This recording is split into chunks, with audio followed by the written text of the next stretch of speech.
फिर बच्चों के पॉकेट से पैसा निकालने के लिए कई पब, कई हुक्का बार, ड्रग्स से लेकर तमाम चीज़ें पूना में खुल के बिक रही हैं और ये सब के नाम के पीछे हो रहा है क्योंकि पैसा सबको चाहिए। एक हिंदी में कहावत है, "हीरा बटेगा, कटेगा तो सब में बटेगा।" तो यहाँ जो हीरा कट रहा है, वो ऊपर तक बट रहा है, उसमें छुपा कोई नहीं। चाहे पुलिस डिपार्टमेंट हो, चाहे एक्साइज़ डिपार्टमेंट हो, पोस्टिंग के लिए पैसा देना पड़ता है, तो फिर वो पैसा यहीं से वसूला जाता है। चुनावी आपाधापी चल रही है, आखिरी फेज़ बचा हुआ है, जो 1 तारीख को मतदान में जाएगा, 57 सीट बची है। बीच में बहुत सारी ट्रांसफर्स हुई, कुछ लोगों को एक्सटेंशन मिला, इसको लेके भी चर्चा बरकरार है। आरोप-प्रत्यारोपों का दौर चल रहा है। इसी बीच में महाराष्ट्र की एक खबर जिसपे मुझे लगा कि आप तक लाना चाहिए, इसलिए हम उसपे बोल रहे हैं। कुछ दिन पहले, 1 सप्ताह पहले महाराष्ट्र में एक करोड़पति बिल्डर की बिगड़ी हुई औलाद रात को दारू के नशे में, शराब के नशे में, बाप की दी हुई नई गाड़ी पोर्शे चलाकर रास्ते में 200 स्पीड से जा रही थी और एक स्कूटी को उसने उड़ाया, जिस पे बैठे हुए एक युवा 20-22 साल का तरुण और एक लड़की जो 20-22 साल की थी। उन दोनों की मृत्यु हो गई और पूरे महाराष्ट्र में हंगामा हो गया। उसके बाद उनको पुलिस ने गिरफ्तार किया। उसको बचाने के लिए कितने प्रयास हो गए, पैसा क्या नहीं करता। और ये महाराष्ट्र जहाँ डबल इंजन की सरकार चल रही है, इसलिए मैं बता रहा हूँ चुनाव के बीच में आपको कि ये तथाकथित डबल इंजन की सरकार ये कितना डबल विश्वासघात करती है जनता के साथ। जब वो लड़की को पुलिस ने पकड़ा, तो पुलिस स्टेशन में उसको पिज़्ज़ा, बर्गर सब खिलाया गया। लोकल एक जो एनडीए का पार्टनर है, तो उसपे जो स्थानिक एक विधायक आए, उन्होंने पुलिस को ऐसा आरोप है कि उन्होंने पुलिस पे दबाव डाला और विधायक कहते हैं कि मैं तो उस एक्सीडेंट की वजह से गया था, ये एक्सीडेंट क्यों हुआ, ये वो देखने। लेकिन वो उन मरीज़ जो लोग हॉस्पिटल में युवा एडमिट हुए थे, ज़ख्मी हुए थे, उनको देखने नहीं गए, बाद में जिनकी मृत्यु हुई या मृत्यु ऑन द स्पॉट हुई शायद वो। लेकिन वो उनको देखने गए थाने में जो बिल्डर का लड़का था। पैसा मिलता होगा बिल्डर से और फिर उसके बाद उसको ज़मानत भी हो गई। जब इस बात को लेके हंगामा हो गया, फिर क्राइसिस मैनेज करने के लिए महाराष्ट्र के गृह मंत्री, उप मुख्यमंत्री देवेंद्र फडणवीस ये पूना में आए। पूना में उन्होंने कहा कि नहीं, नहीं ऐसा कैसा होगा। फिर आनन-फानन में उसके पिता को अरेस्ट किया गया, जिसने ये गाड़ी उसको दी। फिर बच्चे अरेस्ट हो गए गाड़ी में और गाड़ी वो बच्चों को जहाँ शराब पिलाई जा रही थी, उस वहाँ पे वो शराब पिलाने वाले जो रेस्टोरेंट था, पब था, वो लोग अरेस्ट हो गए। इसी बीच में वो जो गाड़ी का ड्राइवर था, एक एक ड्राइवर जिसके हाथ से गाड़ी ली थी बच्चे ने, उस ड्राइवर को भी अगवा कर लिया था। आरोपी जो बच्चा था उसके दादाजी ने और उससे कबूलवा रहे थे कि तू अपना ये पूरा इल्ज़ाम अपने सर पे ले, तो हमारा ग्रैंडसन बाहर आ जाएगा। तो उस ड्राइवर को छुड़ाया पुलिस ने और फिर उसको भी अरेस्ट किया। मतलब दादा, बाप और बेटा तीनों अरेस्ट हैं। बड़े करोड़पति है उनके एक समय अंडरवर्ल्ड से भी संबंध थे, कई खबरें आ रही। लेकिन इसी बीच में ये शराब का जो कांड है, अपनी दिल्ली में तो शराब घोटाला चल ही रहा है, जिसको लेके भयावह राजनीति चल रही है। मुख्यमंत्री, उप मुख्यमंत्री जेल में, ईडी सक्रिय। लेकिन फिर पूना में जो अभी लोकसभा का चुनाव हुआ, उसमें जो कांग्रेस की तरफ से जो चुनाव लड़ रहे थे, रविंद्र धंगेकर, जो पूना में एक बाई इलेक्शन हुआ कस्बा में विधानसभा का, वहाँ चुनाव लड़ के पहली बार उस भाजपा के गढ़ में अपनी विजय दर्ज की। तो वर्तमान में तो वो विधायक है, लेकिन सांसद के उम्मीदवार भी हैं। 4 तारीख को नतीजे आएँगे क्या होगा? लेकिन उन्होंने बागडोर अपने हाथ में सँभाली और उनके पास एक्साइज़ डिपार्टमेंट जो ये शराब का पूरा व्यवसाय सँभालता है, उस पे नज़र रखता है, उसके अंदरूनी लोगों ने उनको एक लिस्ट मुहैया करवाई। हालाँकि एक्साइज़ डिपार्टमेंट इस लिस्ट को नहीं मानता, लेकिन रविंद्र धंगेकर ने एक्साइज़ के ऑफिस में जाके उन अधिकारियों के सामने जिस पूरी तरह से बताया कि आप कितने पूरा पुना बर्बाद कर दिया आपने और आप कितनी रिश्वत लेते हैं, इसका पूरा कच्चा चिट्ठा जब उन्होंने खोला कि कौन आपका अधिकारी है जो पैसा इकट्ठा करता है और किसको पैसा मिलता है, कितना पैसा ऊपर तक जाता है, ये सारी लिस्ट जब आई, तब सनसनीखेज़ हो गई। अब ये लिस्ट जो है, जो न्यूज़ लॉन्चर के पास भी आई है, उसमें ये रविंद्र धंगेकर के सोर्सेज़ से खबर लिस्ट आई है।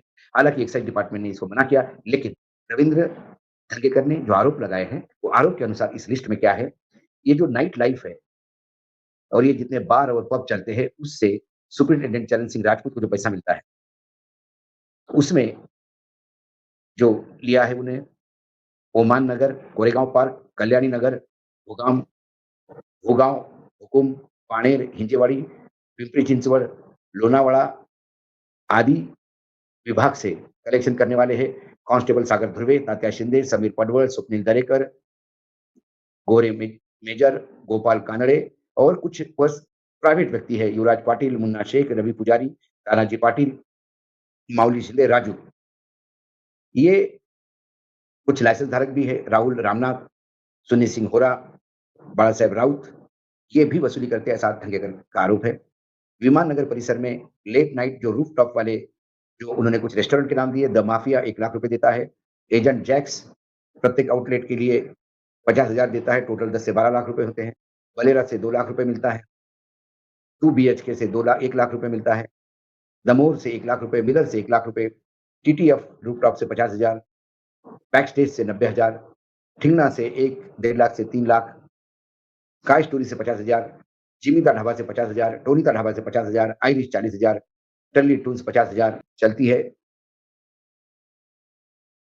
Atmosphere 60,000, rude lodge 60,000, the tipsy horse 60,000, rain forest resto bar 50,000, 24 के बालेवाड़ी विमान नगर सेनापति बापट रोड 1.5 लाख, कैफेसियो कैपेसियो 2 1 lakh, coco rico hotel 45,000, smoky beach hotel 75,000, Sarovar hotel 1 lakh, gypsy hotel 50,000, six Sahiba hotel 30,000। इसके बाद सनी होरा इनके 18 बार है, 2 वाइन शॉप है, 3 बियर शॉप है और ढाबे मिला के 3.5 लाख। बाला साहब राउत और सचिन गोरे इनके 66 बार है, 30 वाइन शॉप है, 35 शॉपी हैं, ये 5.5 लाख का कलेक्शन है इनका। कैलाश जगताप और इनके 11 बार, 8 वाइन शॉप, 9 बियर शॉप और 2.5 लाख होलसेल लिकर व्यापार है। ये जो नाम दिए उन्होंने, ये जो कुछ उदाहरण के तौर पे मैंने कहा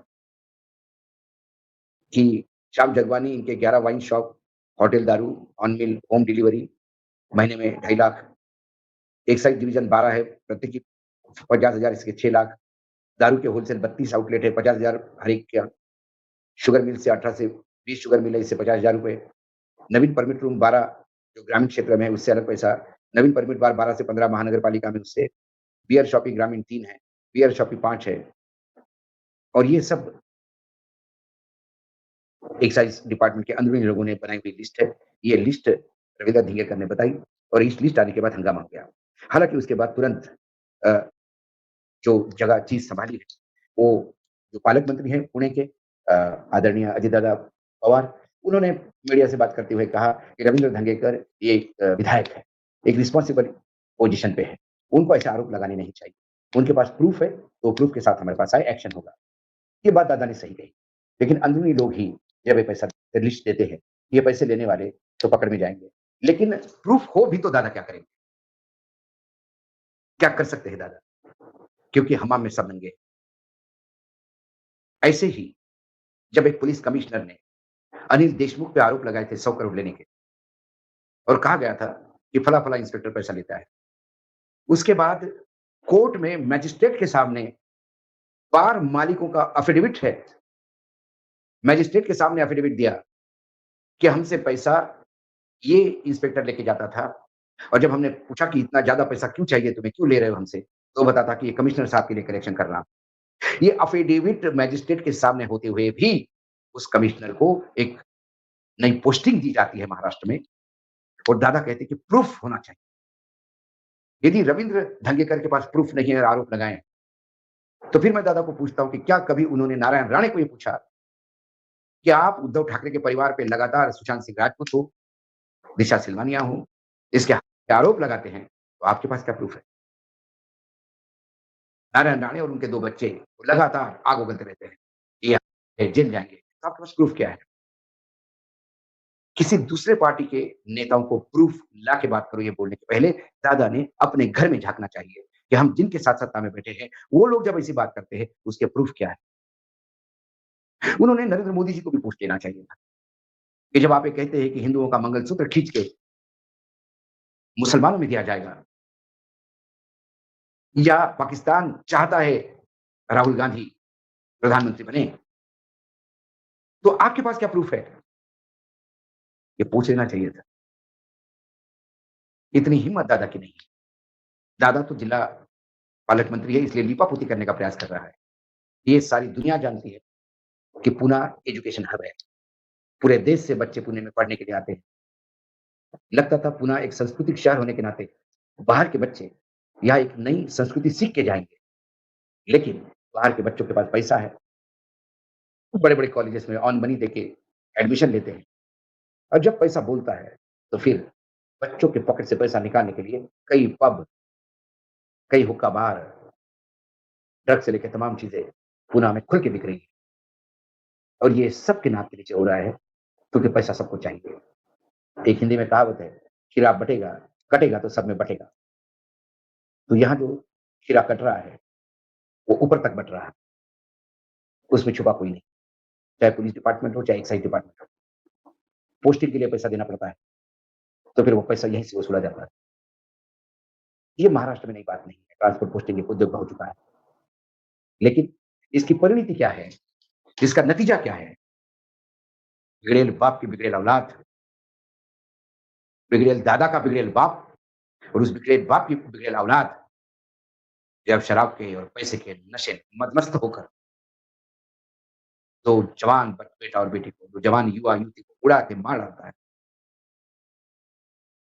उसके बाद इस सोशल मीडिया ने मामला उठाया, तो ये मामला बना, नहीं तो ये यहीं खत्म था। ये धागेकर की लिस्ट जब हाथ में आई, तो मुझे लगा कि मुझे साझा करना चाहिए और धागेकर ने कहा कि ये मुझे अंदर के ही लोगों ने दिया होगा। यकीनन दिया होगा, क्योंकि एक्साइज़ डिपार्टमेंट में भी राजनीति चलती है। जिसको नहीं मिलता होगा, उसकी दुखती रग पे जब किसी का पैर पड़ा, तो उसने भी उगला होगा। इसमें अतिशयोक्ति नहीं हो। हालाँकि एक्साइज़ डिपार्टमेंट मना करता है, ये भी हम आपको बता रहे हैं। लेकिन ये धुआँ निकला तो आग कहीं न चिंगारी कहीं तो है। ये इतना भी ईमानदार डिपार्टमेंट नहीं है, कि जो दारू रात भर पीते रहे और ये आराम से नाबालिगों को दारू पीती रहे और ये आराम से नींद